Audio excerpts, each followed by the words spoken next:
माँ की गलती के कारण लड़की का घर बिगड़ जाता है। एक सफल गृहस्थी कैसी होती है, गृहस्थी में क्या क्या नहीं होना चाहिए, आज मैं आपको ये बताऊंगा क्या नहीं होना चाहिए। आजकल आपने देखा होगा कि अक्सर घरों में जो आपकी बेटियां हैं, वो बेटी जब अपने मायके आती है ना, तो वो मायके में आकर के बड़ा, कुछ बेटियां ऐसी हैं जो मायके में आकर के बड़ी राजनीति करती हैं। छोटी भाभी से बड़ी भाभी की भिड़ा दी, बड़ी भाभी को छोटी से भिड़ा दी, अपनी माँ से अपनी भाभी को भिड़ू करके अच्छी बन गई बेटी। कुछ बेटियां ऐसी होती हैं जो जरूरत से ज्यादा अपने भाई की जिंदगी में, अपनी भौजाई की जिंदगी में इंटरफेयर करती रहती है ना। पति पत्नी के रिश्ते को बिगाड़ने में लड़की की मां या लड़के की बहन, यदि इन दोनों से बच गया तो गृहस्थी चल जाएगी। और दोनों में से किसी एक का इंटरफेयर ज्यादा हुआ, नहीं, बातचीत करना बुरा नहीं है, प्यार मोहब्बत रखना बुरा नहीं है, व्यवहार बनाए रखना, आदर सम्मान देते रहना बुरा नहीं है, जरूरत से ज्यादा का इंटरफेयर बुरा है। समझ रहे हैं? जरूरत से ज्यादा इंटरफेयर करना, भाई को अपने कब्जे में कर लेना। कई बहनें अपने भाई को अपने कब्जे में, मेरा भाई मेरी सुनेगा, और बेचारी पत्नी परेशान है। कई माताओं ने अपने बेटे को वश में कर लिया, तू मेरी सुन, अपनी पत्नी को निकाल दे, मैं तेरे लिए दूसरी शादी करा दूंगी। ऐसी भी माएं आपको आज की मिल जाएंगी जो बेटे से कहती हैं तू कुछ भी करके से तलाक दिला दे, मैं तो तेरे लिए दूसरी दुल्हन ले आऊंगी। माँ कई बार कितने घरों में, कितने केसों में देखा गया, किसी घर में किसी केस में माँ की गलती है, किसी केस में बहू की, किसी केस में बहन की गलती है, किसी केस में भाई की। हम ये कहते हैं कि चाहे माँ हो, चाहे बहन हो, चाहे आप स्वयं हो, कोई भी हो, हमें गृहस्थी चलाने की ओर बढ़ना है, निभाना है, रिश्तों को बनाए रखना है, रिश्तों को निभाना है। तोड़ने की बातें नहीं करनी कि तोड़ दो, इसे निकाल दो, हम दूसरी ले आएंगे, ये कोई बात नहीं हुई।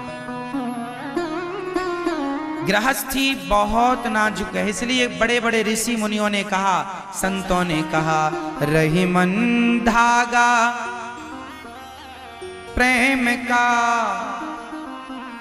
मत तोड़ो छटकाए, टूटे से फिर ना जुड़े, जुड़े सो गांठ पड़ जाए।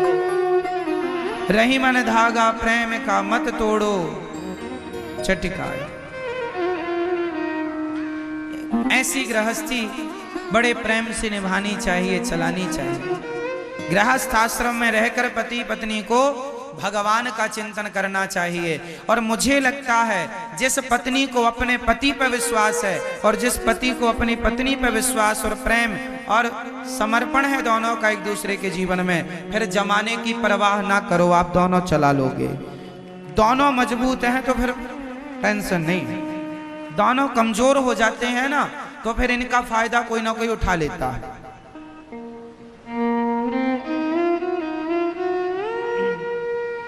हमारे सनातन धर्म में नारी के लिए कहा गया है कि आप पत्नी हैं तो पति का सम्मान कीजिए, कितना सम्मान भगवान की तरह। और पति है तो नारी का इतना सम्मान कीजिए जितना सम्मान भगवान श्री राम माता सीता का करते थे। कि माता सीता के लिए रावण से लड़ गए बिना खंबे का। लोग कहते हैं प्रेम की निशानी ताजमहल है, अरे राम सेतु है प्रेम की निशानी, जो राम जी ने सीता माँ के लिए बिना खंबे का सेतु तैयार कर दिया। प्रेम है ना। इसलिए पति से ही आपकी मांग है, पति से आपकी चूड़ी है, पति से आपकी मेहंदी है, पति से आपकी बिछिया है, पति से आपका श्रृंगार है, पति है तो श्रृंगार भी अच्छा लगता है। पति के बिना कोई नारी श्रृंगार करने लग जाए तो उसका श्रृंगार शोभनीय नहीं होता। क्यों मेरी मां? इसलिए श्रृंगार भी पति के रहते अच्छा लगता है। सजती भी पतिव्रता नारी, इसलिए पति आपके मांग का सिंदूर है, उसकी इज्जत किया करो, उसका सम्मान किया करो। और पत्नी पति के लिए क्या होती है? आपके वंश को आगे बढ़ाने वाली, आपके वंश का रक्षक आपकी पत्नी होती है। आपके पितरों को पानी देने वाला जो बेटा है वो माँ के गर्भ से ही बाहर आता है। इसलिए नारी का भी सम्मान पुरुषों को बराबर करना चाहिए। जितना सम्मान पत्नी करे उतना सम्मान उसका पति भी उसका करे, तब व्यवस्था बनती है। एक ही आदर करे और दूसरा लात मारे, ऐसे नहीं चलते रिश्ते। रिश्तों के लिए दोनों का समर्पण भाव होना आवश्यक है।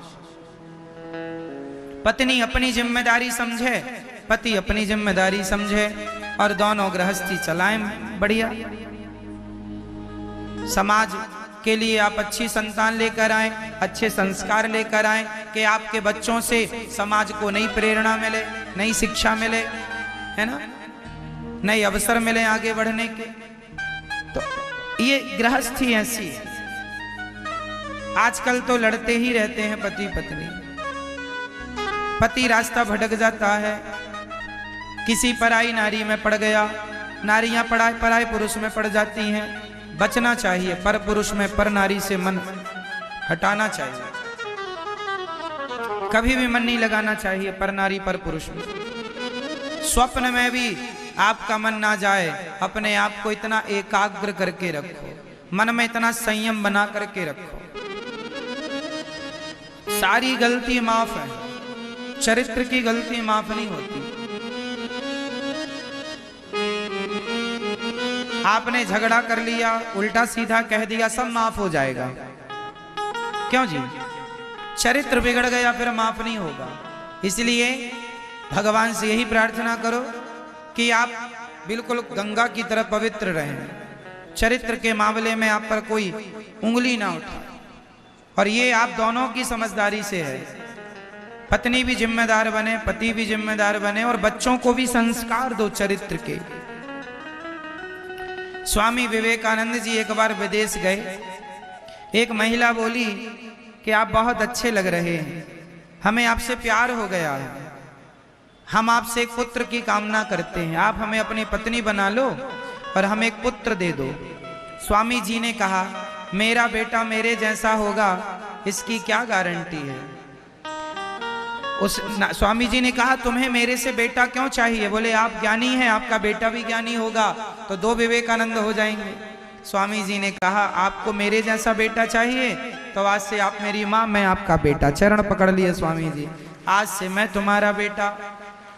मतलब ये भारत का चरित्र है कि वह अपना चरित्र नहीं बिगाड़ते, क्योंकि कीमत चरित्र की है।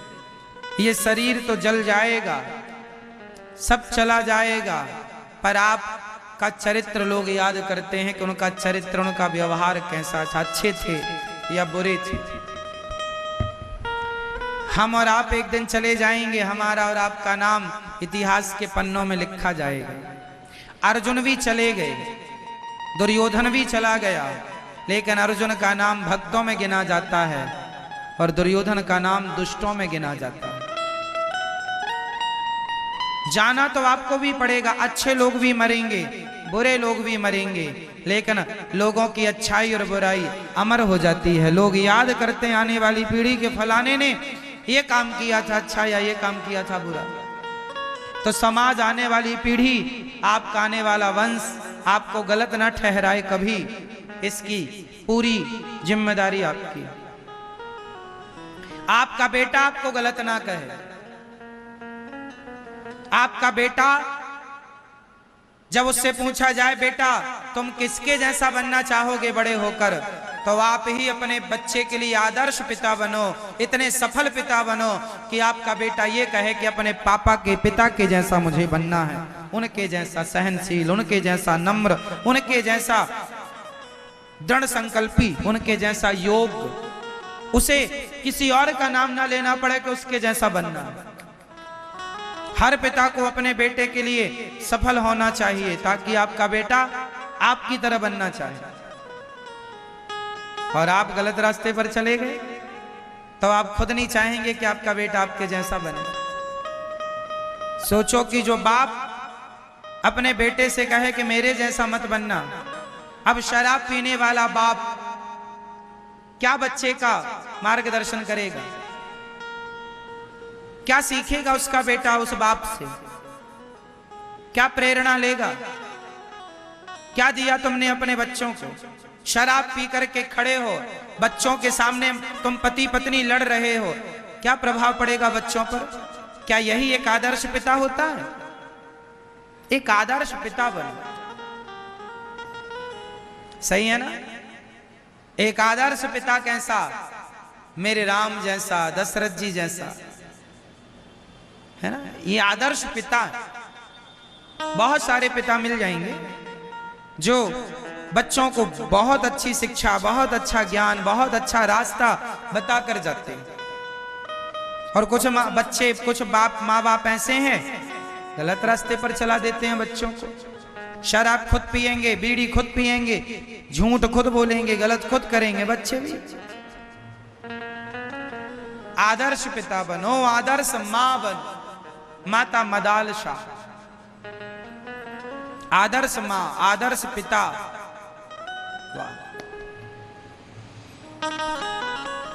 इसलिए आवश्यक है कि आप कथा सुना करें, बच्चों को कथा से जोड़ा करें, संस्कार दिया करें। यही है, पैसा कमा लेना बड़ी बात नहीं है। मैं लाख बार कह चुका हूं ये बात। सहन ही नहीं हुआ तुम्हें पत्नी का, जरा सी बात अलग अलग हो गई, अब अलग अलग हो तो विश्वास कहां से आए, प्यार कहां से आए, क्या? इसलिए मैन है सहनशीलता।